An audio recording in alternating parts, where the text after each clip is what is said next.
Welcome back to First Rounds on Me, the podcast about dating, relationships, love, sex, and everything in between. I'm Steve, along with my co-host and First Rounds on Me founder and CEO, Joe Feminella. If you're completely new to First Rounds on Me, we're a dating app that cuts out all the small talk and encourages you to actually go on real dates so you can create a real, genuine connection in person rather than trying to through a phone screen. If you haven't downloaded From yet, go to the App Store, create your profile, find yourself a date, fall in love, and make some beautiful babies. If we're not in your city yet, we're working to get there as soon as possible, so hang tight and thanks for your patience. If you're loving the app, please consider leaving us a rating and review on the App Store. We love getting your feedback, and this really helps us grow. If you have a From success story, we'd love to hear all about it and feature you on our social media. Today's guest is Garin Flowers. Garin is an absolute legend, a reporter for Yahoo News, an on-camera host for Cinemark, an adjunct professor at USC Annenberg School for Communication and Journalism, and he was on season 16 of The Bachelorette. He's here for a good time and a long time. Garin, welcome to the show. Thank you. I appreciate it. You got my Twitter caption. I got you, bro. Yeah, I got you covered. Yeah, here for a good time and a long time. Yeah. That's awesome. Yeah. So how far did you make it in The Bachelorette? I made it to week 2. Yeah, so not super long. Okay. Yeah. Were any big moments? Oh, I had the biggest moment. Okay. Yeah, there was a dodgeball game, and this is when Chris Harrison was still there. So we had a dodgeball game, and Chris Harrison just kept saying all the wrong things. He was like, by the way, whoever loses is not going to have a date with her tonight. You know, the group that wins will have a date with her tonight. Also, who else? The other team that loses has to strip until you're naked. And so my team Like was naked. naked, Oh, like wow. butt naked, you know? And you guys all have to do this stuff. Like, Yeah. it's all real. Yeah. It was real. And it was during COVID, but it was still like a ton of like cameramen and producers and all that. So like it was still a ton of people out there. And so the night before, Claire, she was the Bachelorette, Claire Crawley, she had gone off on the guys because there was a moment where they were kind of just like sitting here like this. And she was like, is nobody going to talk to me? And like, she's notorious for like being kind of aggressive. So she went off on the whole group of guys. So this one guy was like, Garin, if there's ever a moment of silence, you take charge and grab and go get her or whatever. And I was like, all right, thank you for letting me know. So we're at the dodgeball game. My team does well at first, but then we start getting our butt kicked. And we're at the point where we just have socks and like this tiny like jockstrap. Oh, like, they gave it to you. Yeah, they gave us all the Wait, gear. so was it as each player got knocked out, it was like strip dodgeball where you had to take another piece of clothing off? Yeah, strip dodgeball. Wow. So like the last person who was still alive would be naked playing dodgeball. Exactly. I like Wow. that. So I'm the last person. All I have on is shoes, socks, and this tiny jockstrap. It's tiny. Like they still had to box me out at that point because it was so tiny, and I was the last one. And unfortunately, I lost it. I couldn't save the team. And so Chris Harrison's looking at us, Claire's looking at us. They're like, well, you know what to do. Take it off. And I was like, what, our shoes? And Claire was like, nope. So there was silence. There was the moment. Now just you had to take it off for the whole team. The whole team. Because you would play a whole game, and then you'd have to strip if you lost that game. So it was like 4 or 5 different matches. Okay. And then we lost all 5 matches. So then it was the moment. It was like, this is the moment he was telling me about. So all the guys are looking around. No one's doing it. I said, you said you want to see a man with some balls? Fuck it. That's literally my quote. And I dropped him. And all I remember is everyone screaming. Everyone's just like absolutely screaming. So you just let it fly though? I just let it fly. Put the hand there or anything? No, I just. I love it. I said, this is what you wanted. I looked at her. I was like, this is what you wanted, You did this. Yeah, you did this. It wasn't me, So I did it, and then the other guys did it, except for one of them. The other guys did it, and she was just like blushing. She was like, "Oh my god!" And so that was a huge moment. Yeah, and I was no pun intended. intended. Yeah, that was a huge moment. A lot of people have said I had a big black box, so I'm happy about that. Yeah. So that was a big moment before I got sent home. Now, did one of the guys did the winner of that season, was he one of the people that she saw their penis? No, he wasn't there. No. Our season was notorious because she was obsessed with this one guy from the get-go, this guy named Del Moss. Tall, good-looking dude. But she was just like obsessed from the get-go.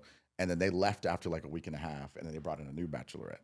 So mine was the only season in the history of the show where they had to like someone left early because they fell so hard, and then they brought in they fell in love and so they had to get a new Bachelorette for the whole season. Yep. Wow. Whoa. Yeah. They saw her kind of obsessing over him, so they were like, hey, you guys should. you should propose to her. And they went to him and they were like, she wants you to propose. And then they went to her and they were like, he wants to propose. Damn. All right, So they kind of pushed them along. just knowing the show, because I did used to watch it a lot. Yeah. Is it more of a game of like you just want to win, or is it like you actually find a connection with this person? You're like, I want to win because I actually am starting to fall in love with her. I was just found it interesting. That's a great question. I think for a lot of people, they just want to win for their ego or for social media to get the followers, for fame. There are those people that go on just to become famous, but there are those people that want to find love. I was one of those people where I was like, I think she is a very beautiful person. I didn't know her history on the show because I hadn't watched it before, and I was like, why not? Why not go get to know her? Yeah, that's awesome. Because like we see all these reality love shows, right? But I still think The Bachelor and The Bachelorette does have a higher standard of like people, not only the class of people that go on the show, but like the whole messaging of like, they really push like the whole love thing. And of course, like we're saying, it's a game, but it's still way better than like Love Island or Fuckboy Island. I feel like those people just go on trying to get famous. That's my opinion though. Yeah, and those shows seem like more fun. They seem like more just like I'm hanging out on the beach, maybe I'll meet somebody. Yeah, like trying to stir up more drama. Like I think like more and just more craziness, more viral moments. I think. Yeah, exactly. Would you ever go back on another show? Yeah, I've thought about that. I don't think I would because I don't want to come off as like thirsty, like, oh, this guy just wants to go on reality dating shows to find love. But I would stay within the Bachelor franchise family and do Bachelor in Paradise if they asked me to do it. Okay. I'm not one of the people who had like a lot of FaceTime, so I don't know if they ever would, but I would do that show just because it's kind of in line with what I had already done. We have a show coming out that you'd be perfect for. Oh. Yeah, we'll talk off there. Yeah. Oh yeah, I Okay. definitely want to hear about it. Yeah. Well, what was I gonna say? I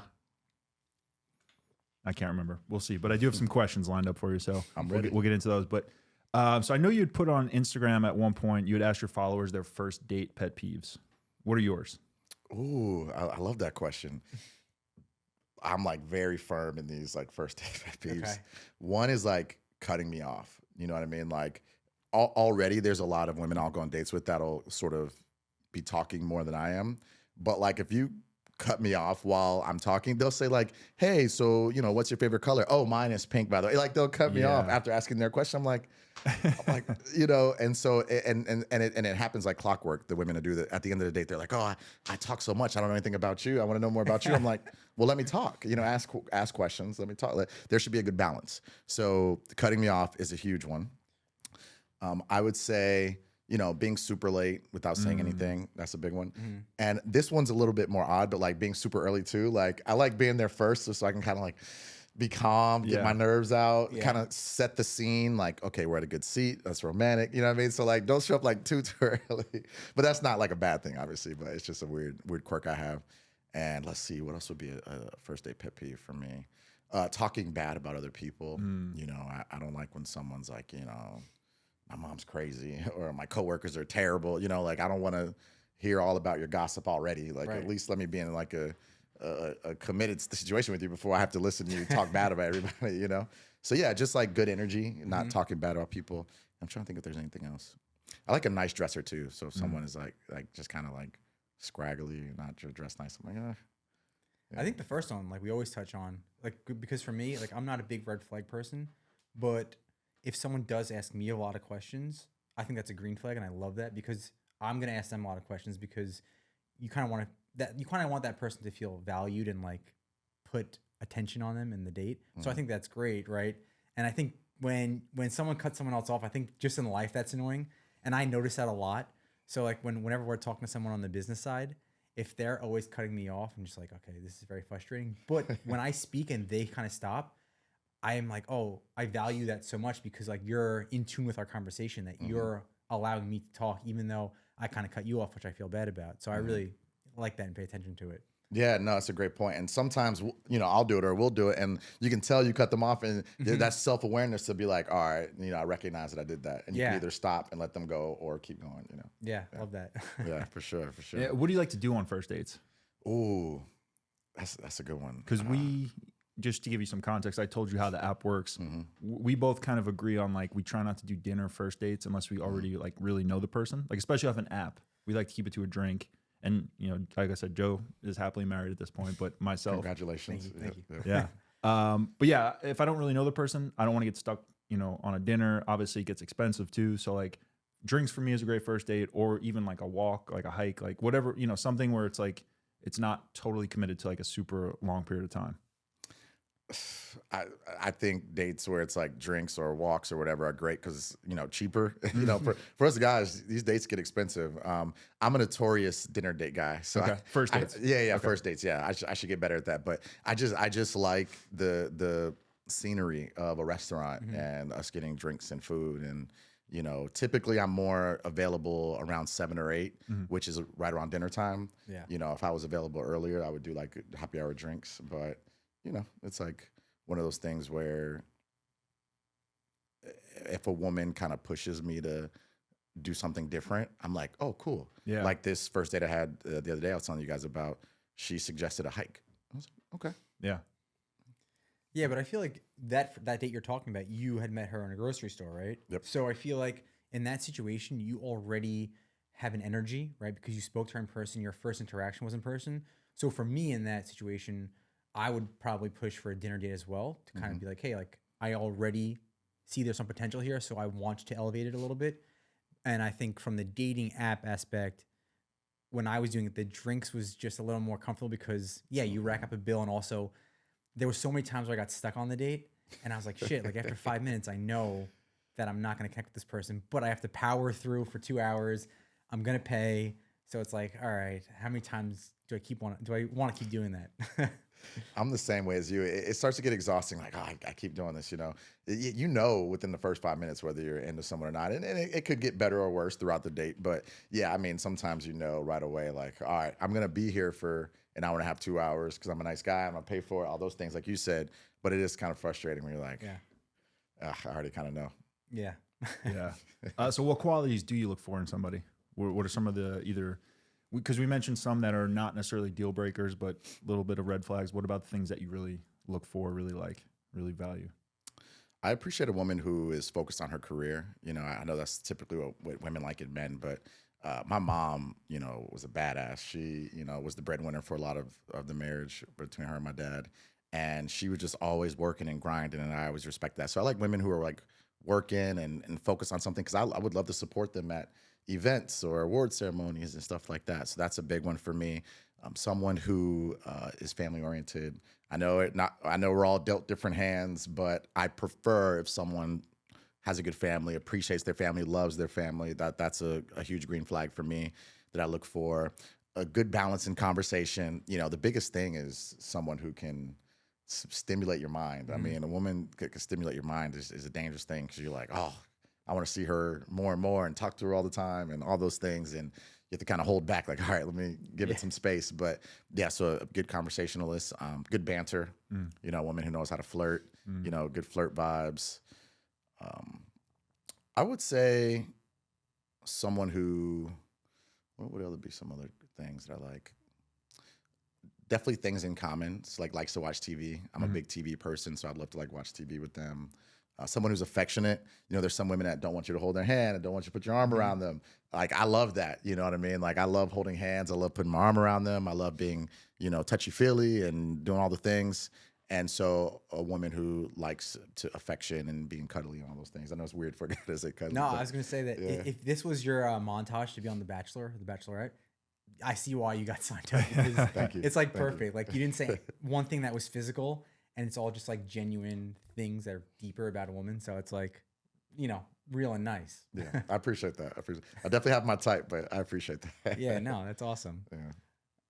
Well, that's actually a really good segue because I want to talk about the importance of vulnerability, right? And I know you've talked about that a bit in the past. And so how have you kind of changed over the years in terms of opening up and becoming more vulnerable and also like realizing how important it is when you're actually in a relationship? Man, I could talk to you about vulnerability all day. Let's do it. We got time. Listen, before I moved to LA, I was in a relationship with someone, And I've always been this like gregarious social person, right? So, I'm a big talker, and, I like to, just share things about myself. So I was in this relationship, but I shouldn't have been, because I was dating someone for 2 years up until that point before her. And when that was ending, I was like, I need time. Like, I need time. I need space. I need to heal. And I met this woman the same week, like the relationship ended. And it was like, how do I turn this woman down? She's gorgeous. You know what I mean? Like, she's a beautiful person. She's really nice, really kind. Like, she's treating me the exact opposite the way my ex was treating me. Okay. And so that was like, wow, like, how do I not give this a chance? But I told her, like, we need to go slow. Like, I just literally got out of something. And she was like, yeah, I was in an 8-year relationship that ended like 5 months ago. So I was like, what am I going to say? You're in an 8-year thing. I was in a 2-year thing. But she slowly but surely kept like pushing it, and like, oh, now you're going to meet my sister. Oh, now you're going to meet my family. Now we're this. Now we're in a relationship. It was like things were progressing, even though I was like, we need to slow it down. And so I realized that just because I was talking, it didn't mean I was being vulnerable. And I didn't even realize that. I wasn't purposely trying to hide things from her. I just felt like if I'm talking, that means I'm being vulnerable. And I wasn't. I was just kind of telling her things, but I wasn't telling her like the deepest parts of my heart and my mind. And so after that was ending, I was like, wow, I really didn't give her a chance. I was with her, but I really didn't give her a solid chance, because I didn't just pour out how I really felt. So that helped me be more vulnerable. And then going on The Bachelorette helped me be more vulnerable too, because that show was all about spilling your guts out about things that affect you as a person. Yeah, we always talk about vulnerability, and mostly we have women on, and it's interesting because we get our perspective on vulnerability, and when we first started, we actually had different perspectives. But yeah, I think that word is just thrown out so wrongly and loosely, and I think it's not a bad thing for a man to be vulnerable, and I think he's actually at his best and most trustworthy when he's being really vulnerable with you, because that's him at his core. And if he's comfortable enough to share his insecurities with you, and like things that, like you said, touch his heart, that's the real him. And it allows that woman to feel like a safe space where it's like, this guy is being so vulnerable with me and telling me how he really feels, that I now, trust him more. And it's not like a weak thing. And I think people think when a man's vulnerable, he's weak. And it's like, well, there's more layers and context to being vulnerable. Yeah. Yeah. I don't know why that is, but it is, what you said. And, but yeah, I hope men are more vulnerable and open up more, because holding all that stuff in is not good, Yeah. And it just goes into deeper communication with, if you want to build or try and build with somebody, the more you communicate is essentially just being vulnerable and just being like, hey, I actually like this, or I actually feel this way about this. And then kind of laying it all out there for that person to either accept it or be like, oh, it's not for me. And the more you go down that road with them, the more real it is with them. Yeah. And talking to people in therapy helps. Like there was this girl I was visiting my brother in Chicago for his birthday, and I hit it off with this girl. I mean, we just like, it was like a powerful connection. I was like, wow, I'm gonna be coming out to Chicago. Good thing my brother lives here, And just slowly but surely, when I got back to LA, she just slowly but surely was like ghosting me, And I was like, man, like, what's going on here? Like, like our connection was so powerful. If I was in Chicago, we definitely would become a thing, And it was at the point where I was like, oh, I'm just going to cut her off and not talk to her. But I kind of felt like I should give it one more go. And my therapist was like, what's wrong with being with, like, just saying one more thing? What's wrong with, like, why would you be against that? Just because of your pride? I was like, that's a good point. I was like, my pride is telling me not to say anything, So then he talked me into it, and I sent her a voice note and just telling her, I miss talking to her. And I never heard from her again, but I felt good that I put it out there. Yes. That was my closure. I put myself out there. I didn't need her to respond or to say, I'm not interested in you, or, yeah, let's keep talking, or whatever. Me reaching out to her and saying what I had to say, that was my closure. My Yeah, piece. I love that. And I think like too many people get scared of rejection or putting themselves out there. And I think if you fully let that go, you're just going to be put in more situations that actually will eventually work. So I think that's awesome. Yeah. Yeah. I appreciate that. So you were saying when you got out of the 2-year relationship, you said was it that relationship that you were talking, but you weren't vulnerable, or was it with the next woman that you met? It was with that one, the 2 year. No, not the 2-year relationship. I was pretty vulnerable with her, just because we, when you're with someone for 2 years, I think it just kind of naturally comes out. And I think we both were in a good place at the time. I think what hurt me with the woman afterwards was that I was in a bad place. So that's why I wasn't really opening up. And we were together for about 10, 11 months, almost a year. Oh, wow. Yeah. Okay. So where were you from? Where did you start? I was born and raised in Fort Lauderdale. Okay. Shout out to Florida. Nice. Big Florida guy over here. I say Florida guy, not man, because we know how people feel about Florida mans. Then I went to school in Tampa College, so I love Tampa Bay. That's my heart right there. Rays fan? I Bucks fan? like the Rays. I like the Rays a lot. I like the Rays and the Lightning, Okay. but I'm a Vikings fan because I grew up supporting Randy Moss. So I just like Okay. randomly support the Minnesota Vikings, And I just went to Minnesota for the first time this year. So Nice. So now, growing up in Florida, did you date? Like, were you before you moved out here? Were you dating in Florida? And like, how do you compare the dating in Florida versus the dating in LA? Because that's the $1 million question to me. I like that. I like that question. So I'm trying to be more positive about the dating here in LA because it gets beat up a lot. And I think if I lean into the negativity, it's only gonna bring back more negativity. So I'm gonna try to say positive things. But I lived in Florida until I was 32. So I have a wide, margin of dating experience in Florida. And it was good.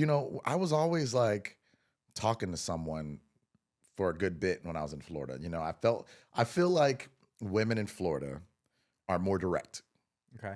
They're like, you shoot your shot at them. And they're like, no, I'm not interested. Literally, women will be like, no. Wow. I feel like that's because most Florida people come from New York. So like New York, they end up in Florida, and New Yorkers have the same mindset. So I agree with that. But That's a great point. That's a great point. New Yorkers are like very direct. So yeah, part of that, I've met a lot of New Yorkers growing up, because living in Florida. And yeah, women are more direct. They're like, I mean, I've talked to women, I've approached women in the mall that just looked at me like, why are you talking to me right now? I mean, it's brutal. It's brutal. And, but you walk away knowing, you know what I mean? So usually when I got a girl's number, it was like a cool thing because it's like, oh, this could be a thing. This could be legitimate. Yeah. And, I was always sort of like dating or talking to someone when I was in Florida. So I'm a firm believer. I'm 37 now, so I've been out here for about 4.5 years. I'm a firm believer that had I stayed in Florida, I'd probably be engaged or married by now. Do you want that though? I do. Yeah, Okay. I definitely want And that. you're with the looking right for person. that. Like when you date somebody, you're going in with the intention, like, hopefully this ends up to be my wife and we start a life together. Absolutely. Awesome. Yep. The goal is marriage, kids, if that's what's meant to be, and building a life with someone, with a partner. Yeah.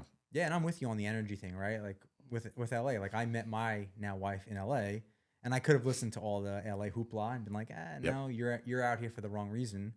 But no, I was like, I want to go into this finding a potential life partner. We both went into that energy and vibe and had the same morals that you had mentioned previously, and it worked out. So it's like, it works in LA. Yeah, I'm really happy for you, and you met her on a dating app, which is cool. Yeah, exactly. I do believe in dating apps, and I will say with LA, it's been more of a challenge, but there's also other variables. When I first moved here, I didn't have a car. I was living with my friend and his girlfriend and her dog, and we rescued a cat from a tree. So it was like literally a full house. And my friend, he's a successful screenwriter. Actually, he wrote Creed 2, Space Jam 2. Yeah, he's killing it. He's killing it. And he has a Netflix movie coming out in July. Which I play a reporter in, which I'm excited Sick. about. Yeah, Nice. I play a TV reporter in it. And, and he is a writing partner. So it was literally a full house all the time. So that was a tough scenario to date in, to have someone trying to come over to that, So it was about a year that took me to get my feet off the ground. And then that was 2019. I'm still getting my feet off the ground. Then I moved to North Hollywood. Then I get my car finally. So things are moving. I get my professor job. I get my movie job with Cinemark. And then the pandemic hits. So then that created some more difficulty. But that's when I started dating someone seriously. Then that ended. Then I went on the Bachelorette. So there was things happening, Then after being on the show, there was an influx of women in the DMs. So that was cool. Just, And I started dating someone seriously in 2021. And I thought she could have been it, but it was long distance. Okay, where was she?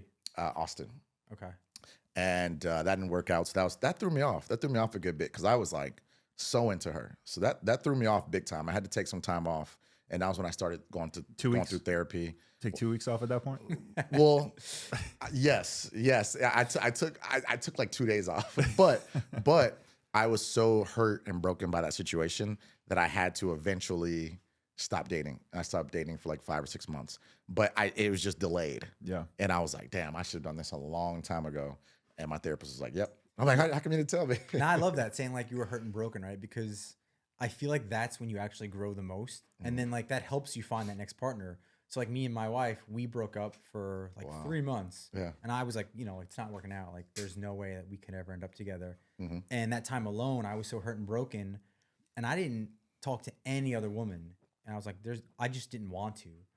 And I grew so much, and I was like, you know what? I actually have this missing factor here with her, and I want to like reach out to her. And I did, and we came back together. We had both individually like really learned from our mistakes in the past. Oh, wow. And I was like, shit, like self-growth and like taking time for yourself helps so much. And I loved it. Yeah, I think that's awesome. Y'all got back together after some self-growth and actualization, you know what I mean? So, I mean, that's a great scenario where you all were able to maturely work it out, you know? And after the situation, dating the woman in Austin, I said, okay, I'm going to focus on LA because this is where I'm building my career. My ultimate goal is to be a game show host. That's why I moved to LA. Yeah, it's pretty cool. I love it. I love talking about it because it's very niche, you know what I mean? Not a lot of people want to do that. And so I want to meet a woman here who understands what I'm doing, understands the entertainment world, is already here, so we don't have to figure out moving situations. So that's the goal. I'm still open to meeting someone abroad, like, you know, outside of this area, but I'm focusing on LA. So that's bringing it back to your question. LA is difficult with dating, but it's plentiful too. Yeah. A lot of women here. So Love that. I'm optimistic. I saw in an interview you once said that a breakup, I'm not sure which one, but a breakup helped you figure out the kind of love you want in the future, right? I don't know if that rings a bell or not, but maybe all breakups consider like, what did you learn about, you know, what you want from someone else and what you want to maybe give to a relationship that you maybe didn't know before? Anything come to mind? That's a good question. Yeah, I'm trying to think which one. It might be the 2-year one from Florida. It might be that one because that relationship taught me a lot about peace and about, you know, synergy and just like being with someone where it just flows, you know, that relationship was, you know, there was a lot of sexual attraction. There was a lot of things in common, but just our personalities just, you know, butt heads. And I just want to be with someone who I'm at peace with. I'm not always getting in trouble with, you know what I'm saying? Like I'm in school, you know, feeling like you have to like, you know, always be on your tippy toes. Like, I just want to be comfortable with my person because I'm going to go hard for them. I'm going to treat them better than anyone they know they could ever meet, you know, but I also don't want to feel like I'm walking on eggshells. Yeah. Like every move you make, you have to have an explanation for, and it's like, why can't I just live my life? Be me. Yeah. And I think that's all trust. And it's funny because someone said they hate the compatibility feature on Hinge, and they were like, oh, you know, you're never going to be compatible with somebody. But then that person looked up the definition of compatible, and it was two people who live in harmony together. And he's like, oh, I actually do want to find someone I'm compatible with because, like you just explained, living in harmony with somebody else and being your true self is the most beautiful thing. So I think you should try and find someone you're compatible with in that sense. And it's not physical, you know? Yeah, no, I'm glad you brought that up. I've looked into the difference between compatibility and chemistry. And compatibility is living in harmony. You know, it's like, how are we making this work? It's like your soulmate could be someone who doesn't live in your same city, and that makes things less compatible. Because like, what if neither of you wants to move? Right. There have been breakups because of long distance that probably would have been marriages, you know? So compatibility is huge, and that's outside of necessarily you two's what you can change, you know? Yeah, exactly. Love that. So I know, like you said earlier, that you applied for the Bachelorette following a breakup, right? Yes. And you said something about not actually caring if you got on.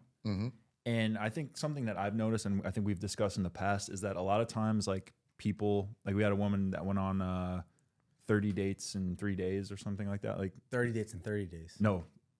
30 and 3? Who's that? Gabby. How? 30 and 3? Yeah, How do you dude. go on 30 dates in 3 The funny days? thing about this No way. is we had this exact conversation on the podcast with her. You were like, you went on 30 days or 30 days in 30 days, right? She's like 3 days. You're like 3 days? Did So I? 100%. Because Maren went on 20. Anyway. I guess it's just so astonishing that it's still. But she went on, it was like coffees, hikes, walks over the course of like Are a you weekend. sure it was 30 dates in 3 days? I'll bet the app. I'll bet, yeah. Let's do a little clip in. You went on 30 dates in 30 days? 30 dates in 3 days. 30 days in 3 days. Yeah, 30 very and cool. 3. 30, Please yeah, in 3 days. tell me how that went. So 10 dates a day. But how?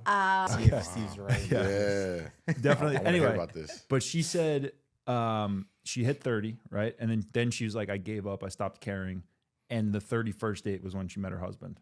Like not Stop like it. immediately after, but like the next time she went on a date. So I think a common theme, and you kind of notice that. Like I remember there was a thing about, I saw something on Instagram about George Clooney would go into all these auditions and be like super wound up and like, you know, so anxious to get the job. And then it wasn't until like he kind of switched his mindset of like not caring, but like just kind of like doing his thing and whatever happens. I feel like that's when a lot of people kind of like meet somebody is when they don't come off as needy and they kind of just are much more loose and relaxed. Do you feel like that may have played, I'm kind of just speculating, making my own theory up, but do you think that may have played into like why you got on the show, or like maybe in general, just meeting people, you know, meeting someone that is into you?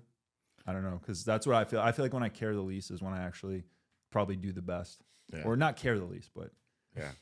I've done a ton of podcasts since I was on The Bachelorette, and you guys asked the best questions, like hands down. Really? So yeah, you guys asked the best questions, so I appreciate it. Yeah, these are so like thorough and in depth and like unique too. I haven't heard these questions. Thank you. So that breakup was bad. The one before The Bachelorette, I was in bad shape. I've talked about a few breakups, so I hope people are able to like keep up with me. But this one was bad. This was, you know, in the pandemic, so it was already a lonely time.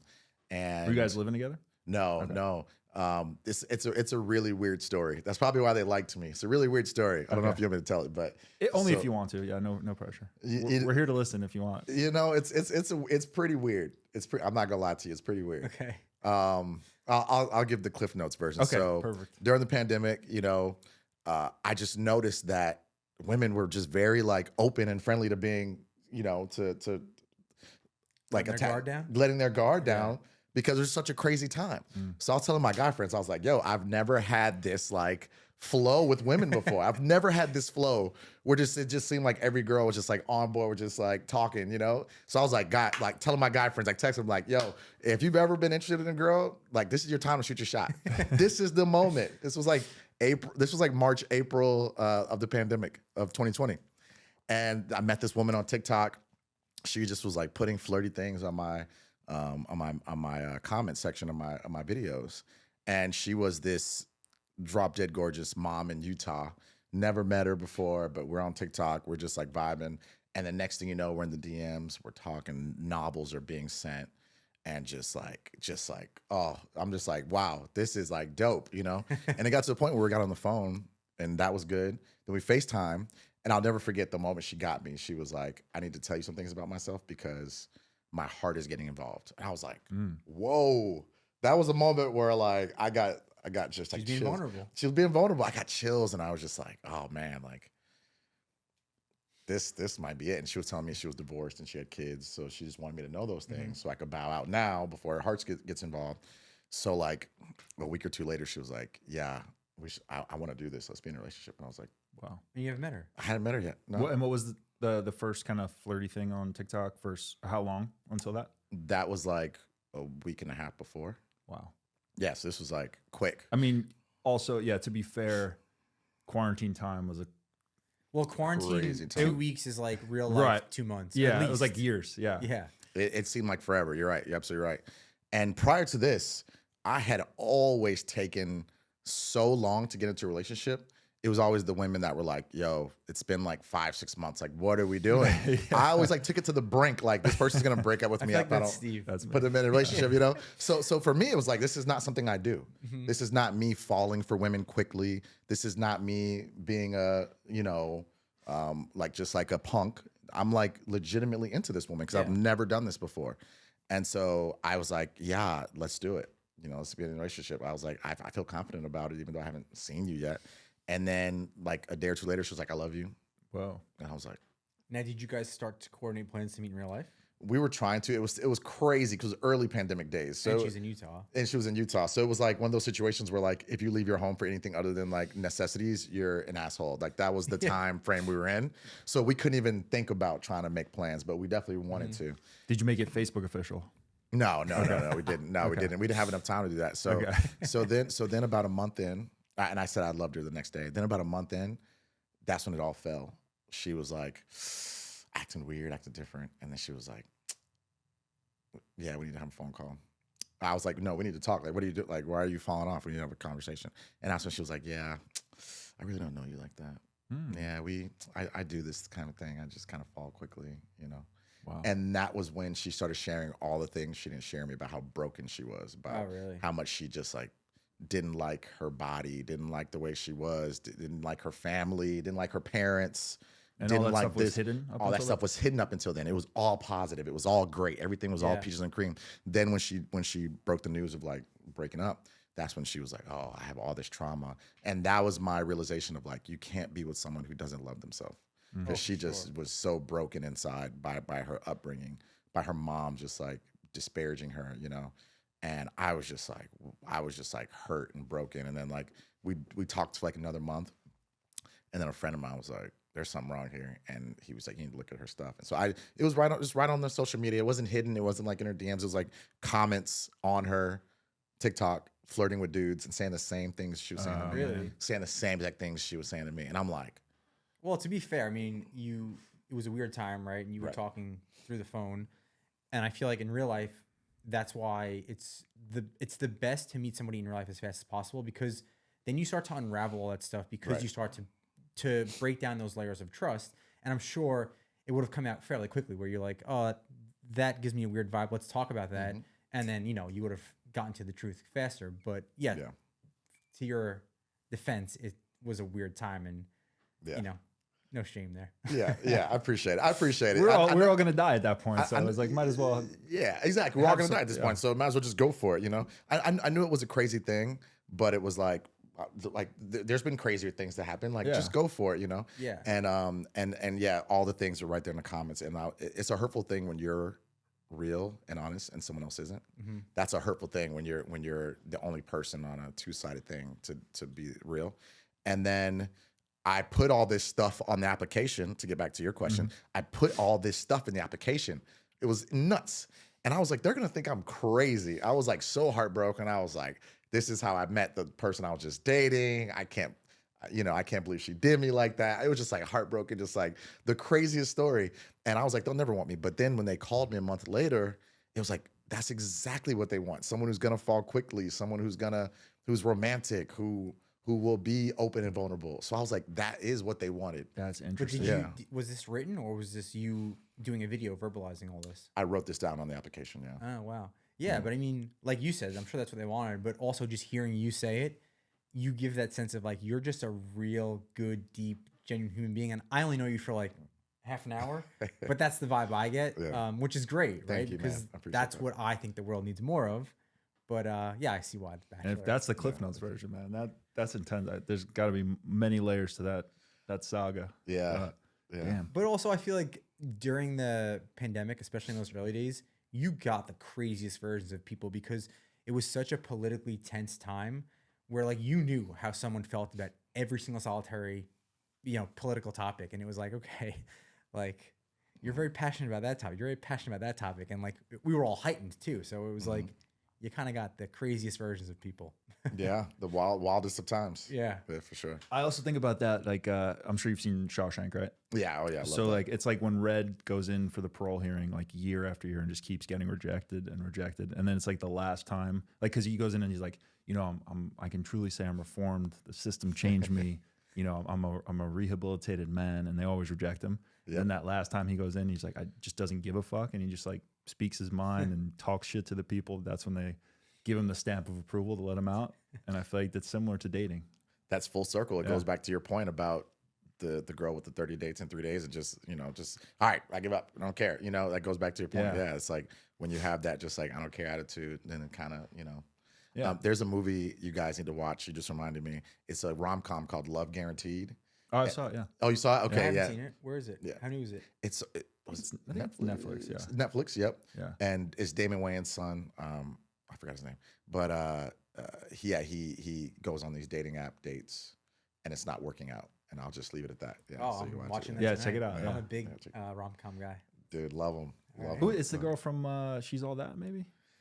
In that movie? Yeah. Is that her? I can't remember the lawyer. The lawyer. Yeah. girl. I can't remember what she was on. Can't remember her name. Anyway, so I know you were only on the show for a couple weeks, or Yeah, but, 2 weeks. Yep. how is it competing against the guys? Because like I would never, I could never find myself like fighting for time with one woman, and because I really like the first season of F Boy Island, Yeah. right, where there's 3 women and like 24 men or something. Yep. And it's like I would probably just be hanging out with the guys the whole time. I'm not gonna fight these guys for like FaceTime and like. So I don't know. That's just me. So I don't know if I would ever even want to go on a show like The Bachelorette if I had to fight for FaceTime. Did you? I know you kind of talked about that before, like in terms of standing out. But how did you feel about that? Like, is it hard to deal with? Yeah, it is. It is. I loved F Boy Allen. First of all, the second season even more than the first. We had Garrett on. Oh, you did? Yeah. Oh, great. Yeah, I met him actually. Yeah, Funny guy. there was like this reality show meetup every year. There's like this Noel ball during Christmas time, and there was a bunch of them that showed up at this last one in December. So That's funny. yeah. So I got to meet some of the guys. I was like, y'all, I love y'all, and they were so nice. They were so cool with me. We had Dated and Related on too. I don't know if you met them. Which one? Dated and Related. Oh yeah, on Netflix, right? We had those guys on the show. Yeah, we Nice. have a That's couple awesome. of them for this two sets of siblings or cousins and siblings. All right, I got to check out your previous episodes, but so it was challenging because I mean you're going in like I'm the man, and it's good to have that mindset, right? You have to believe in yourself. Like I am the man. I am going in here. I'm gonna kick these dudes' ass. I'm very competitive. You know what I mean? But like the show casts the best of the best. So I get in there. And I'm the best dressed, by the way. These are what some of the other guys said, so it's not just me. But I definitely was like, I did what I can control, the best dress.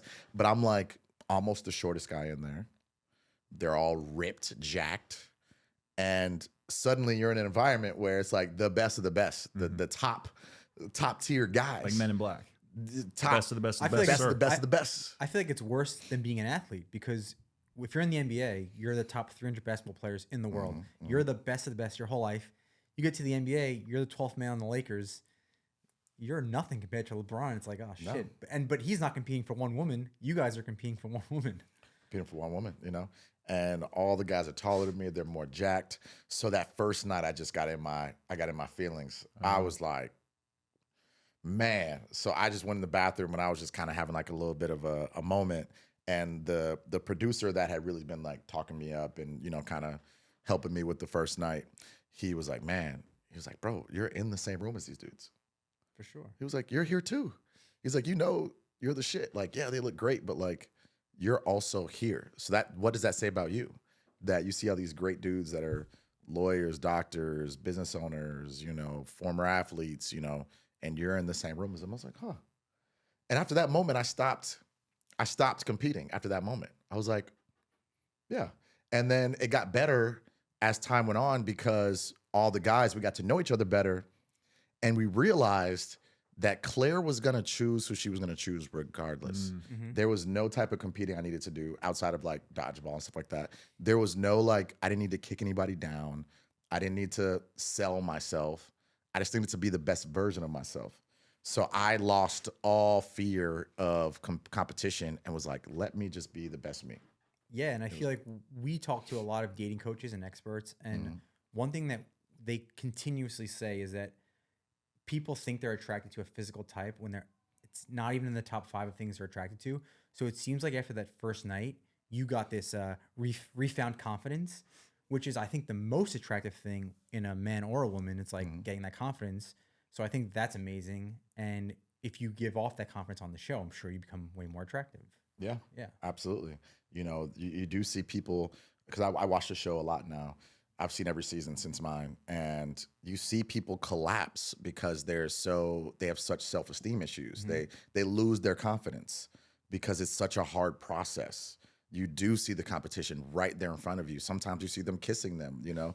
So yeah, people's confidence will literally sink inside of them and you see them imploding on the show. So. Yeah, I feel like if I was on the show, my confidence would implode if I was doing one of the sleepover nights. If I was one of the last 3, I'd be like, shit, like, I don't know how it's going to go with these guys. How am I going to compare to them in bed? That's when I would probably be my worst. Yeah. And the worst part about that is like, you don't know how the woman's going to be. Like there's the 2 last Bachelor seasons, the one before the last one, he messed up because he was like sleeping with all 3 women. He slept with the first 2 and then got to the 3rd one. And she was like, I'm not cool with that. I'm not down with that. She's actually a friend of mine now. Her name is Susie. The 3rd one, she was like, I'm not down with that. And he was like, wait, this is what I'm supposed to do. This is my I agree with show. her, though. I agree with her too. I'm too much of a he was like, germaphobe for like, not for his position, but if I was one of 30 guys. Bro, he was like, "This is what I'm supposed to do." Like, what do you mean you don't like that I slept with the other women or told them I love them or whatever? And they ended up getting together. They broke up since. But then the next season, this guy named Zach, who was the last Bachelor, he tried to avoid that. So he was like telling the women like, "Hey, I'm not going to sleep with you. We're just going to get to know each other overnight." But then the second overnight, he slept with her and it messed everything up. So then he told the third woman, "Hey, look, I was trying to do this like celibate overnights, but I didn't." And she was mad that he told her because she knew you're staying the night with her. This could happen, but why did you tell me? It ruined our date. So one woman, he should have told the season before. He should have been upfront and told her like, "Hey, do you want me to sleep with this woman or not?" Yeah. And on the next season, it like you never know who's going to show up. Everybody's different. Yeah. That's tough. I feel like that's just a tough situation. You have to kind of just do the same thing for everybody, Right. or yeah, even being honest is difficult if you didn't do the same thing for everybody, because I just don't see how you go back. Because like in his situation, Zach, he didn't sleep with the first girl. So now how does she feel? It's like, well, what did I do wrong that you didn't sleep with me and you slept with the second girl? And now the third girl's like, well, you're gonna sleep with me, you're not gonna sleep with me, because which is worse? Yeah, exactly. Yeah. By the way, the first girl, oh man, she's probably my favorite person to ever be on the show. Really? She's absolutely stunning. The way she showed up for herself, she was the complete opposite of someone imploding. She was confident the whole season. What's her name? Ariel. Yeah, that is one person I would go on From Bachelor this last Paradise season? for.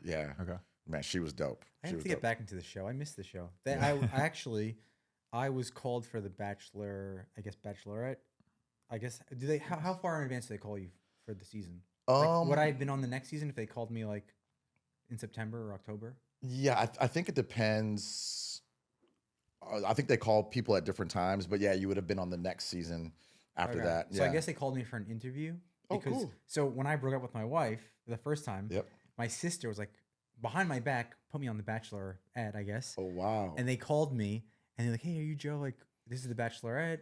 And I was like, "Oh, sorry, like I'm engaged now." And they're like, "What do you mean you're engaged?" I was like, "Yeah, I'm engaged." They're like, "Well, why did you apply for the Bachelorette?" Right. And I was like, "Oh, I think my sister did that." And they're like, "So you don't want to be in the Bachelorette?" And I was like, "No, No, I'm I was like, engaged. "No." They're like, "You sure?" I was like, "Yeah, no." They probably heard engaged. They're like, let's see if we can break this up. Yeah, but yeah, it's funny. Dude, that's amazing. So you probably would have been on the show had you not gotten back with your. Well, actually, the week I met Hannah, they called me to be on F-Boy Island. I didn't know it was gonna be F-Boy Island. Yeah. So I moved out to LA. Mhm. Someone reached out to me on Instagram, and I was gonna be a good guy because there's good guys and bad guys, right? Yep. Nice guy. So I was gonna be a nice guy. Yep. There's And- the F boys and the nice guys. So they were pitching me as a nice guy, and yeah, I chose Hannah over, I guess, the last stage, and I was like, no, I'm all right. Dude, I love that. Yeah. It's go with what's real. You know, Yeah. I'm not saying that reality. A lot of people say reality shows aren't real. Well, there are people who really are married and have kids from it. You know, it's real for a small, subset of people. But go with what's real. You know, that girl that I was dating that I met on TikTok, had that worked out, I'd probably still be with her. You know. Yeah, and like you said, whatever's real is real, right? The show could be real, but I already had some type of real feeling with Hannah, so I was like, oh, this feels real. I'm gonna stick with this. Yeah. But I love that, man. Yeah. Yeah. It's awesome. Yeah. Shifting gears a little bit. Okay. You've interviewed some huge stars, celebrities, right? The Rock, Will Smith, Kevin Hart, Oh, I didn't know Chris this. Evans. Yep. Is there any sort of common thread that you see, in terms of just like an aura or a presence or like a charisma that you've noticed from any of these guys, or any other cool takeaways that might be interesting? Being in LA and people loving celebrity culture. I would say the thing I've noticed about the big celebs, the ones you just mentioned, the Kevin Harts, the Will Smiths, the Dwayne Johnsons, they're more than just actors and comedians and wrestling stars or whatever. They become leaders of their content. They become the producers per se. Like they're beyond just acting. They are producing projects. They are the one, when someone's hosting an event, they're the one you contact. They're the one that makes sure everyone's having a good time. There's a good flow. And then there's the people that show up that might help you, And these celebrities at some point were probably the people that show up and are, involved in helping out. But now they're the ones that like run the show. You'll see them like directing people and kind of giving direction. And the people who have longevity, the Will Smiths, the Rocks, the Kevin Harts, they're the ones who keep their ego low. Now, obviously, all, Kevin Hart and Will Smith have some ego issues as of recent, but they keep their ego low when it comes to work. And people enjoy working with them. You can't have longevity if people don't enjoy working with you. And they lead by example. They're not the diva that shows up late and is, not working hard and just kind of do my makeup and don't talk to me. You know what I mean? Like, you can tell that they're good dudes to the people they work with, whether it's the PA or the person, the runner getting them water, or whether it's their co-star. You could tell that they're just kind people who are leading the show and are leading with by example.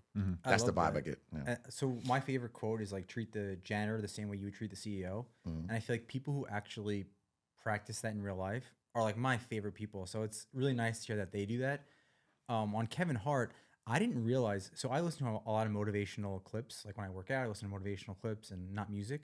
And he kept popping up, and I had no idea like he had this new turning point in life where he became so humble and like appreciated like hard work, and just hearing that side of him, he's like one of my favorite people to listen to about success, because it seems like he just gets it. Yeah, absolutely. Yeah, that's awesome. You've heard that. And I'm with you. I love hearing motivational quotes, and I'm watching like YouTube videos and listening to podcasts every day now with like self-growth, motivational content. It's huge for my mental. Do you know Chris? Was it Chris Williams? Yeah, Chris Williams. I'm not sure. Chris Williamson. Chris Williamson. Yeah, So he's a British guy with a shaved head, younger guy. Okay. Anyway, Yeah, he's one of my favorites. Nice. Like self-growth and all that stuff. Okay. Yeah. Okay. Yeah. any favorite celebrity interactions? The Rock is awesome. There was, when you do these junkets, you only have 4 minutes to talk to them. Well, I was doing one virtual junket. Junkets have now been for people who don't know what junkets are. They're sit down interviews. Yeah, I was like, let me explain it. They're sit down interviews with the cast of a movie to help promote the movie. So when you see like 2 people sitting down, interview, like 2 people, like an actor and an interviewer in a dark room with the movie poster behind them, that's a junket. Okay, I have a friend who does that for Rotten Tomatoes. Okay. Yeah. Awesome. And that's what Chris versus Van Vliet does too. He does junkets wrestling, too. right? Yep. Yeah, he does. Yeah, he does movie junkets too, though. Oh, he does? Yeah. Okay. Yeah, he's the best, Chris. So we didn't even touch on great. Chris. He's great. These are obviously Yeah, connections. he's our connection. And so, what was the point I was trying to make? We were talking When you do these 4-minute junkets. Yeah. Oh yeah. Who do I really who do I have a good interaction with? And I was out in Palm Springs for a bachelor party, and The Rock. I was interviewing him for his DC movie that he just had come out, and I was like, hey, by the way, I'm here with the bachelor party. They're a huge fan of yours. After this interview, can they say hi? He was like, yeah, for sure. So after the interview, I followed through. I was like, hey, can the guys come say hi? And they come over, and The Rock's like, oh, what's up, man? He was just super That's nice. awesome. Yeah, he was just super nice. And I thought it was going to be 10 seconds like, hey, what's up, guys? The Rock talked to them for like another 4 minutes. Wow. So I know the people behind the scenes are probably like, yo, let's get out of here, get out. But I think they were enjoying it too, because it was hilarious. Like The Rock was giving like dating advice and all these other things. Oh, So, yeah? Yeah. So that was a great interaction. And I just have these like funny interactions every now and then.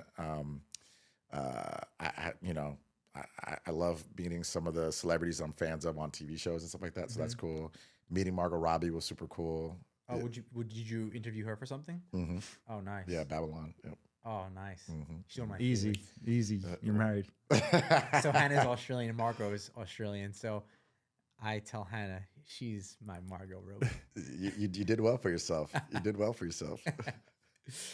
Okay. I need to know where the obsession with parallel parking came from. I knew this was gonna come up.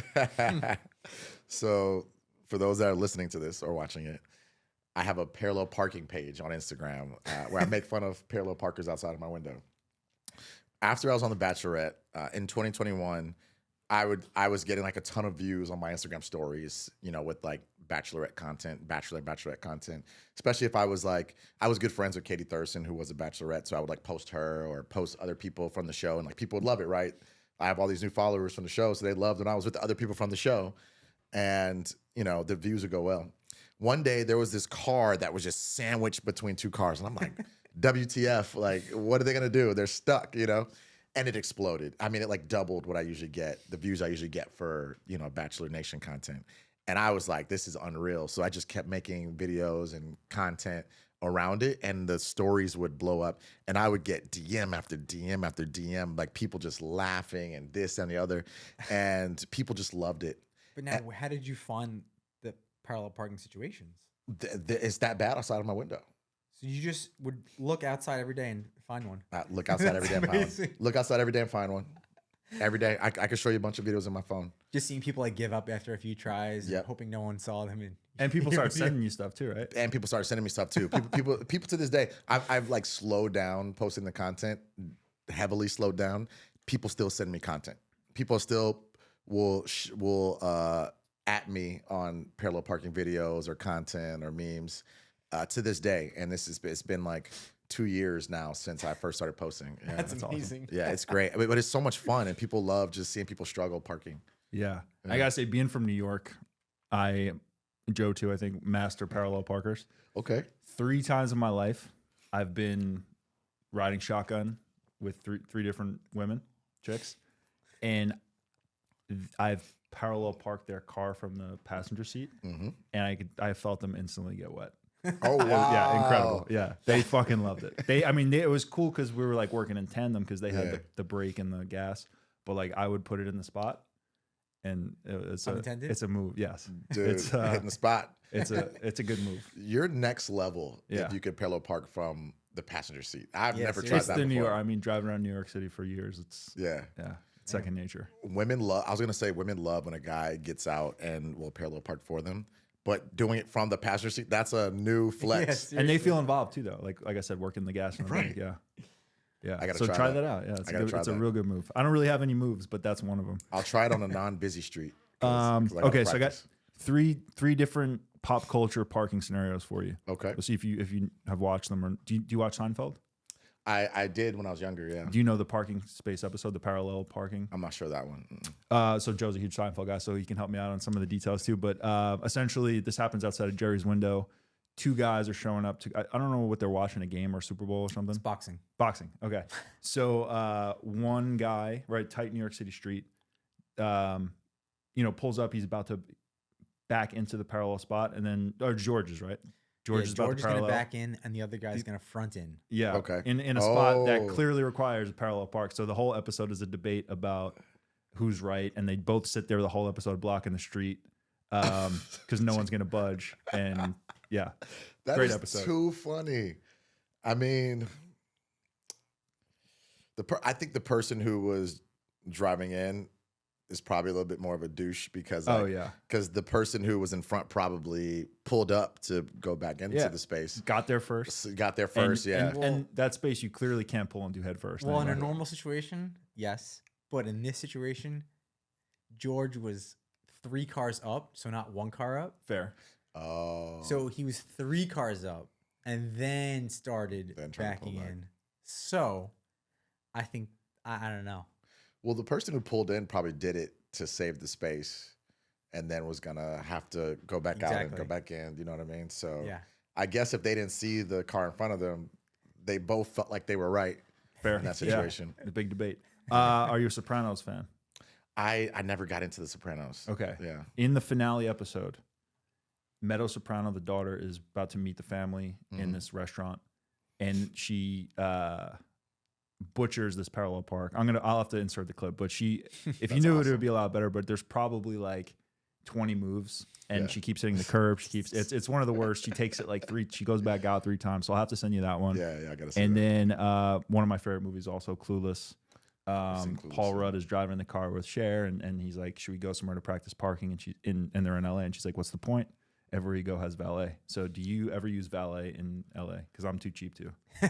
So I just purchased a Porsche. Ooh, Yeah, okay. yeah. And that I valet a lot Okay. because it's like You I just kinda don't- have to. Yeah, I don't If want you this on have the the street. Porsche, Yeah. you valet the Porsche. You valet it, like what I look like And it's trying not to even find being a a spot, douche. And it's like, I feel like there's just certain standards to things. And if I was wealthy enough to own a Porsche, I feel like it's okay to do the $15, $10 valet. It's okay. It's If okay. if you can't afford the valet after getting a Porsche, then you shouldn't have got a Porsche. Yeah. Now, granted, I'm not super rich or anything. I rented out on Turo, so that's how I fund it. But still, Yeah. I had to rent a Porsche too, and cool. I think it helped me on my first date with Hannah because she saw me pull up in a Porsche, Yeah. and it was actually my friends who I was car sitting, Yeah. and she's like, "What do you do?" I was like, "Oh, I'm the CEO. I founded this dating app." So in her head, she was probably like, "Damn, this guy's like a billionaire. He's got a Porsche. He's got his own Right. company." I was a little startup at the time. Porsche wasn't mine, Yeah, and I yeah. guess I got her ahead of the game. I like that. I like that. That's nice. That's nice. We're gonna hit you with some rapid fire questions in a second, but I love first, rapid fire. what existing game show would be your ideal gig to host? These questions, y'all. These questions. So my ideal game show would be something like Who Wants to Be a Millionaire. Okay. If it was a game show, it'd be like Who Wants to Be a Millionaire. But I'm more so interested in competition shows. So I still call them game shows, but a competition show like The Voice. So I would say competition show, The Voice, game show, Who Wants to Be a Millionaire, or Family Feud. Those would be like my Okay. top ones. Man, Family Feud clips just on Instagram get me every time. No matter what they say, just watching Steve What's your Harvey's favorite reaction. one? I don't know. It's like I have a favorite. you know it specifically. Okay, what do you? Yeah, what is well, it? it's a very viral clip. They said, "What's something you wouldn't want to see in the middle of the night if you go into the kitchen?" And the guy just, hammers it, and he goes, "The naked grandma." Everyone's just like, Oh my God. Like what? Naked But grandma. yeah, it was great. And Steve Harvey's the best. Yeah, I'm a his big Steve reactions are Harvey guy. insane. But I like Dwayne Wade's show. Oh, Cube. I love that. I love that twist that he's got on that. Listen, man, it's a lot of us hosts out here who are regular people who are seeing celebrities get all the hosting gigs. And so I'm working hard to get up there. Steve's good friends with Steph Curry, and he's got what's his show? Holy in One? moly. Holy moly. Holy moly. Holy moly. Yeah. Yeah. You're friends with Steph Curry? Well, I was gonna ask you Warriors or Lakers in a second, but yeah, we played together in college. You went to Davidson? Yeah. Dude, that's awesome. He's so annoyingly humble about it that Well, it takes very me much so. It takes me always putting it in there. First of all, it was like 13 years ago when I Yeah. graduated. Second of all, I mostly just set screens for him. So yeah. Great That's screens, man. incredible. We got to talk about that off camera. Okay. That's awesome. But yeah, do you have any shows that you have in your mind that you want to try to get made one day? Yes. Not to put them out there because someone may thieve them, but Yeah. They're not like, packaged to where they're in the process of being made. So I can't put it out here. But yes, I have multiple ideas because one thing I learned about Hollywood is that like when you're not doing something that is you want to do, you should be creating. So like if you're an actor, you should be creating videos or scripts or short films or whatever it may be. If you're a singer, you should be making your own music. You shouldn't wait for someone to hire you or put you on to create. You should be creating. So I'm creating my own game show ideas. And I'm thinking about doing some game show content on social media just to kind of show my interest and show that's what I came here to do. Because I don't think a lot of people know that. I want to put it out there. The same way Gary Vee puts it out there. He wants to buy the Jets one day. I need to be putting it out there that I want to be a game show host. So that's what I'm going to start Love doing. that. love it. Yeah. Hope Gary Vee buys the Jets. That'd be nice. I hope so too. I'm waiting. The universe is gonna conspire to help him with that. I actually told a coworker yesterday. I don't know why. I said I want to buy the Knicks so bad, and he was like, "What?" I was like, "No, seriously, I want to buy the Knicks." And he just looked at me like, "Okay." And just Okay. walked away. Are they?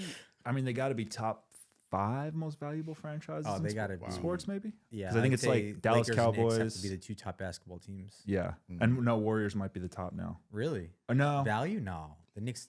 I think the Knicks. yeah, are Knicks. definitely- Knicks maybe just on property alone, but Yeah. but yeah. Yeah. And you get the Rangers with the Knicks too. Oh, you get both. Oh yeah, that's true. Well, he owns both. Okay. Yeah, that's true. Yeah. Would probably sell both if getting rid of Yeah. one. But yeah, like a franchise that hasn't been doing that great as of late. I'm sure they're still the top just because the market. I mean they're sold. Market and, They're sold out every single solitary game, no matter how bad they are, because business people and it's New York. So he's fine. exactly. Yeah. All right, let's do our speed dating rapid fire hot seat interrogation presented tonight by Perrier. Hey, As I mentioned via text, a man after my own heart. I'm always drinking water on the show. Some There we guests, go. some guests will get a little sloppy with it, but we're keeping it. Yeah, I keeping mean, it it's a adult. Thursday. It's we got work to do. Exactly. All right, what is the best thing that happened to you today? Ooh, we're gonna get deep here. It was the worst thing and the best thing. My dad had blood clots on his heart, so he got rushed into surgery. And that's always tough, you know, because he's been in and out of the hospital the last few years. But like when it's like, whoa, it's an emergency like that, it was terrifying, you know. And it's like, am I gonna lose my dad today, you know? And then he came out of surgery and was able to talk to me too. So Today? yeah, He today, went in today out of nowhere. yeah, out of nowhere.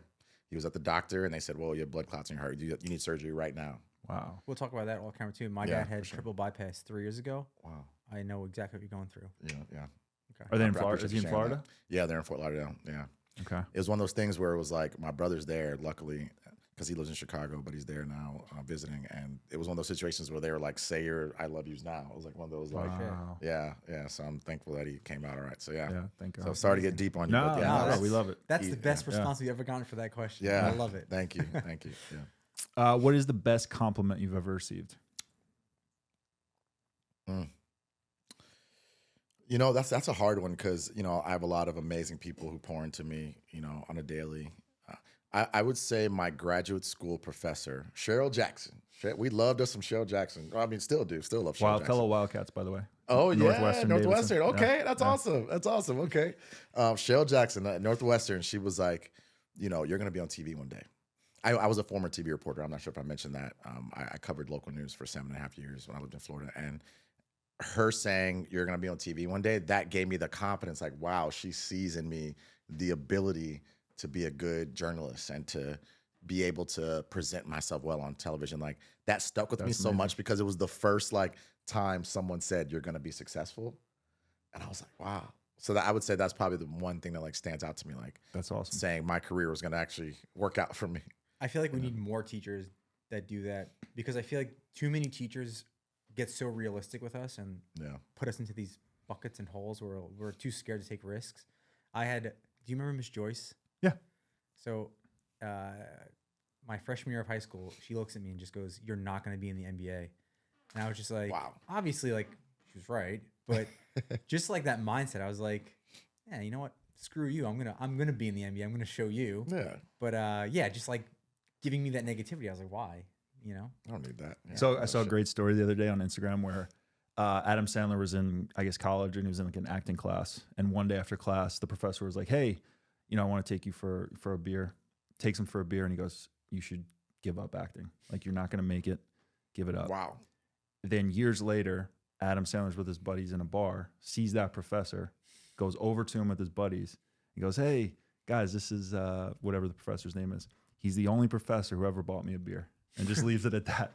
Doesn't like shit on him. But I love Adam that. Sandler's one of the best. He's a legend. That's One of the awesome. best dudes He's a ever. legend. Yeah. I love that. That's such a great story.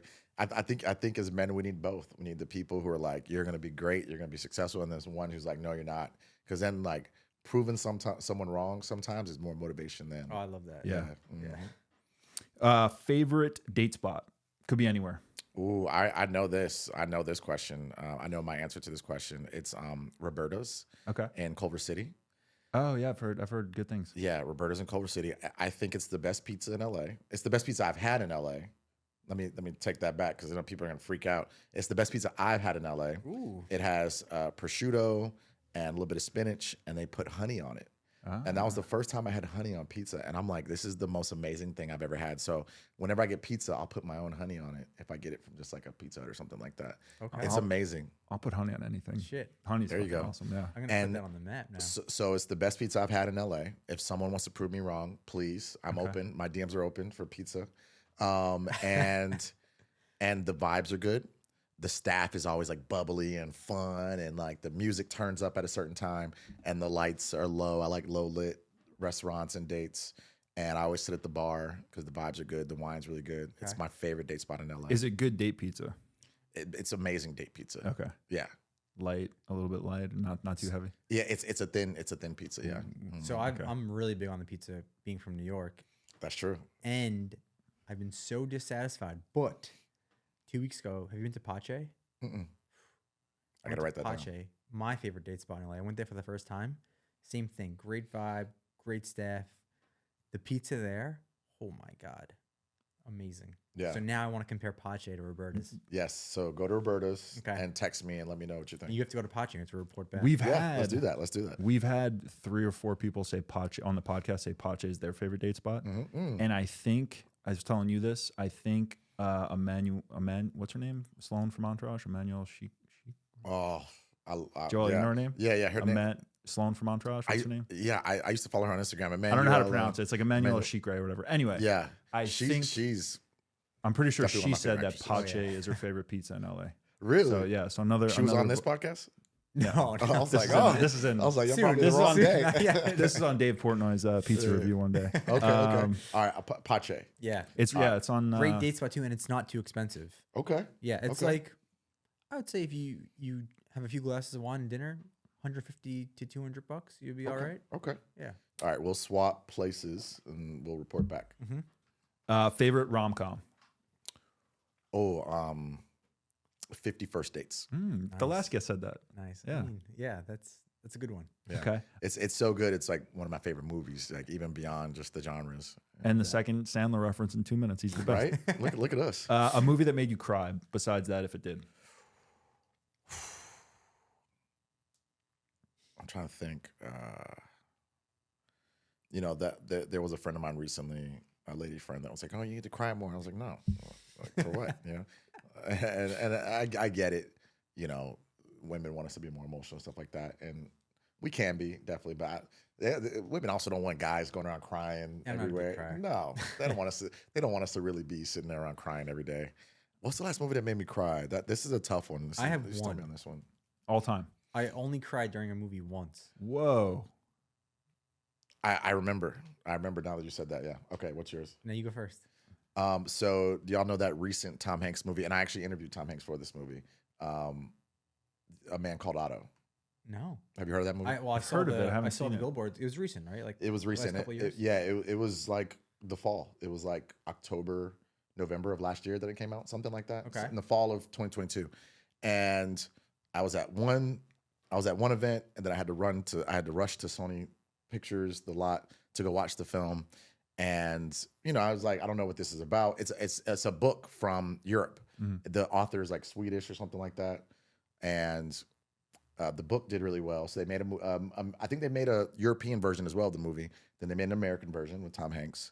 And I'm just tearing up. I'm like, nope, Tom, don't do it to me. I was like, don't do it to me. And I'm tearing up, you know. And I'm like, dang, I feel like a punk right now. And I look behind me, and there's this older gentleman, boo-hoo crying. And I was like, okay, I feel better. He's like, Wow. He's got a handkerchief. He's like, I'm like, Wow. all right, I feel much better. I have to at my watch this tear. now. Yeah, it's so good. It's funny and sad. Wow. I think I got 4 or 5 Tom Hanks movies that I cried during, like off the top Yeah. of my head. You cry during movies a lot? Castaway. I tear up. Oh. I don't know. I'm not like bawling, but I'll tear up. Castaway, probably Toy Story, or Toy Story 3 maybe. You've Got Mail. He's got some classics. What were you gonna say? What's yours? Oh, mine was Marley and Me. Yes, that's Marley a good and one. Me is just, it puts life so quickly in a dog's life, right? It's like when they recap their life with Marley, which was what, 8-9 years, and how it's just so many memories, and like a child being born, and then a child growing up with the dog, and the couple meet and get the dog, and it was just like, fuck. That's And awesome. If you have a dog, it really hits home, you know? Yeah, I loved it. That's awesome. That's a good one. That's a good Yeah. one. And A Man Called Otto, I just saw is on Netflix. It is? Okay. I got Yeah. 2 Netflix things to watch. Okay. Yeah. Awesome. I love how movies are going to streaming a lot faster now Yeah, than they super used to. fast. Yeah, I love Yeah. that. Most played song on your Spotify. Could be all time or current. Something you're bumping recently. So I actually used Tidal over Spotify. Oh. Yeah, because it was Jay-Z Tidal, what's owned. that? I didn't even know it still existed. Tidal is a company that Jay-Z created. competitor to Wait, I don't know Spotify. if he created it. I think he might have bought it or whatever. He was very involved from the beginning, so Yeah. one or the other, yeah. So Tidal, I don't know if you remember, it was like Beyonce, Jay-Z, Nicki Minaj, like a bunch of different black artists came together and like purchased it or created it. I can't remember the beginning, but they owned it. And it was dope because I don't know if you remember, but like Beyonce and Jay-Z and Kanye and all these other people were dropping albums first on Tidal, exclusively on Tidal. Yeah. And they weren't even available. Like Jay-Z's catalog wasn't on Spotify for a long time. Yep. It was only on Wow. Tidal. Yep. Beyonce was dropping So albums. it's kind of on the same thing as Spotify? Same exact thing, except you have music videos. Whoa. Spotify doesn't have music videos, right? Or I does don't know. it? I No, I just don't I think use so. it in the car. Tidal has music videos. Wow. I Yeah, gotta Tidal's check a it better out. app. Yeah, to my opinion. Now the first one was Pandora, right? And now that one's gone. Pandora still exists, Oh, it does. but people just, I mean, it's fallen off, you know, Oh, but it okay. still exists, yeah. But I would say the top song, ooh, I would have to say Drake. I have to say Drake Energy. Is Okay. probably my top song. Okay. Yeah, I just that song just touches me more than any song. Yeah, Nice. yeah. So Cool. that have to be my top song. Okay. Go-to karaoke song. Ooh, can I mention two? Yeah. Alanis Morissette, Ought to Know. Love it. Listen, when they see a black man get up and sing that song, people lose it. They lose it, and I put passion into it. She too. goes hard. Yeah. Oh, that song is so good. Yeah. I go hard with that one. And then If It Isn't Love by No Addition. Nice. All right. If it isn't love, We need to karaoke night. Yeah, we do. Yeah. I'll be down for it. All right. Couple more here. Favorite quote or mantra? Maybe something you live by or something you like to go back to. So my favorite quote, it isn't really my favorite quote anymore because I'm kind of like living it now. So it's like there's been other quotes I've seen that like mean a lot more to me. But this one is ships are safe in harbor, but that's not what they're intended for. Mm-hmm. I'm out of harbor. I'm in the rough waves. I'm in the ocean, So there's been other quotes that have hit me recently that like were like, oh, and I've written them down, but I can't think a of good it. one, though. Yeah, That is a that's really a good good one, one. Yeah. yeah. I think the most recent thing is like positive self-talk. Mhm. Like even if you think something bad about yourself, like I'm bad with women, or I'm not good at spelling, or I'm not a good writer, or I need to do better at this or that. Even if you think you are, and maybe you are, don't say it. Like your mind is automatically negative going to those negative places. Just say the opposite.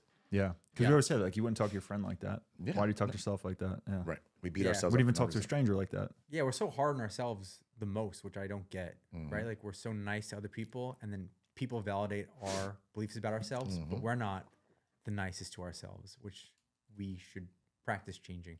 Yeah, it's weird. Yeah. That's why I love positive self-talk. Oh, it's amazing. So any quotes I see on that, it's like, okay. Yep. Marry, fuck, kill.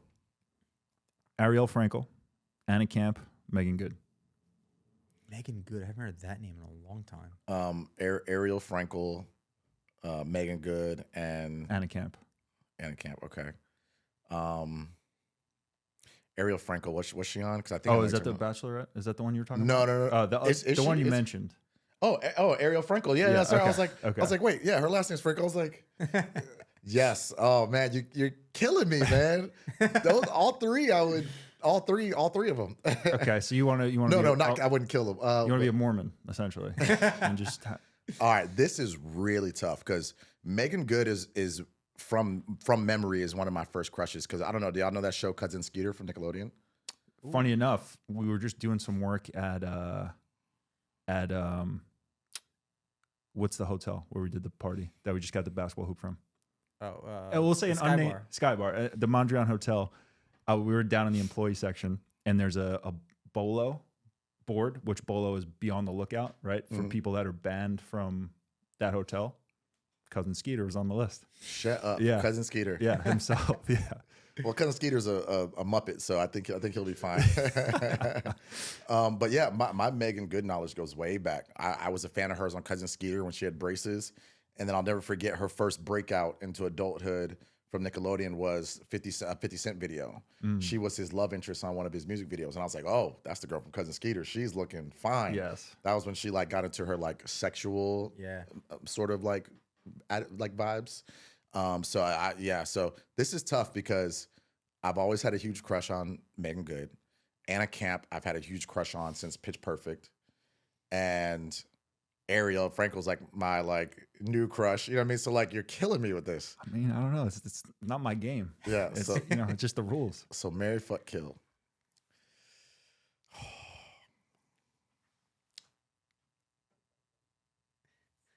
We got to get some dramatic music playing. Yeah, I would Maybe the Who Wants to Be a Millionaire. yeah. Dun-dun-dun.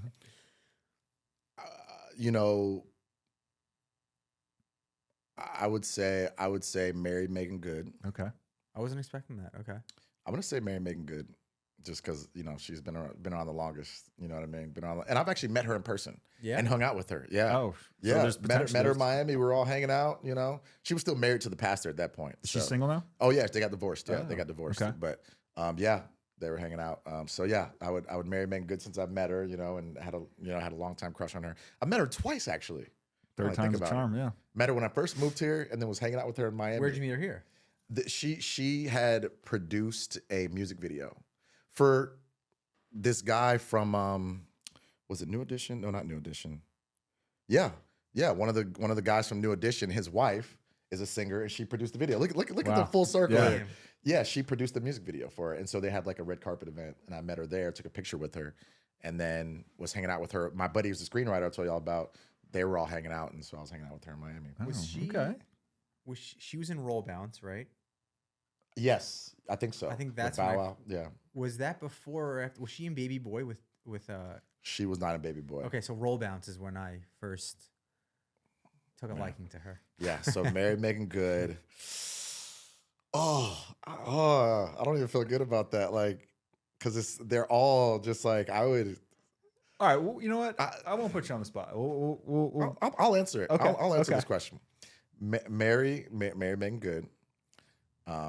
Definitely bang Ariel for sure. Okay.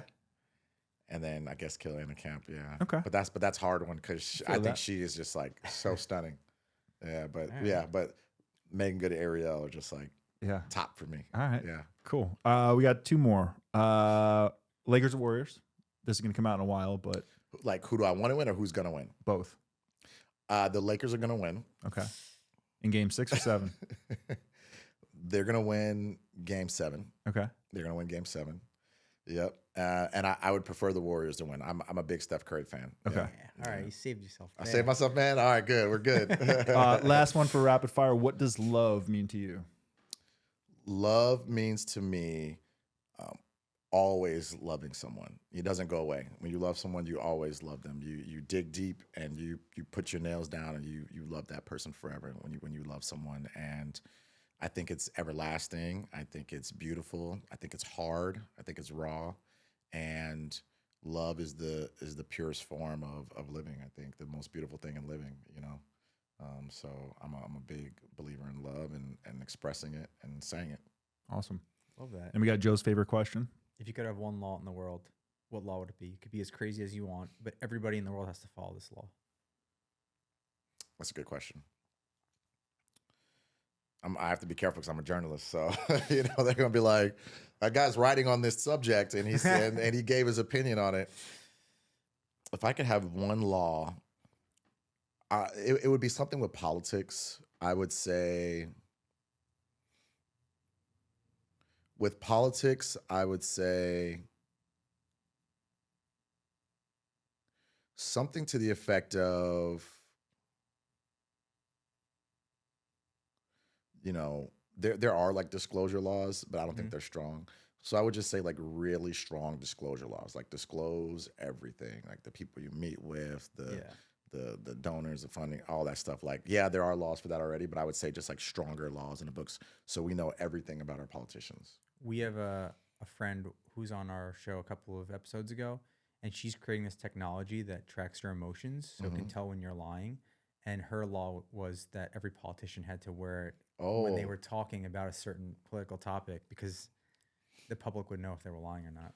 Y'all have had some great answers on this podcast. Yeah, that's way more creative and fun than my answer. Well, same thing. She just has the technology behind it. Yeah. Also, with food, I would get rid of a lot of the stuff that is allowed, a lot of the preservatives. Which you don't find in a lot of like European countries. And Exactly. yeah. Yeah.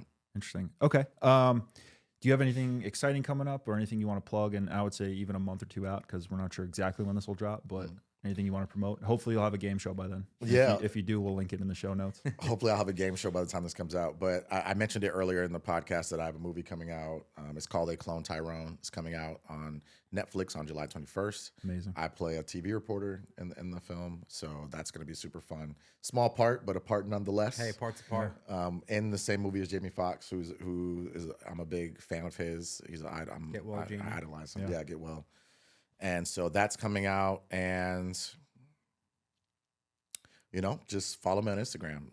Where can people find you? At Garin Flowers, Garin Flowers. That on Instagram, TikTok, and Twitter. Would love for folks to follow me in my parking saga, which is what it's called, the parking saga, and just all the motivational things I post and all the interesting things I post. Yeah. I love Awesome. that. Sweet, man. This has been awesome. Yeah. Thank you. Great. And you can find us on Instagram at First Rounds on Joe, at Steve Rossiter, and most importantly, at First Rounds on me. If you made it this far, thank you so much for watching or listening. We'll see you next time. For now, check out one of our past episodes.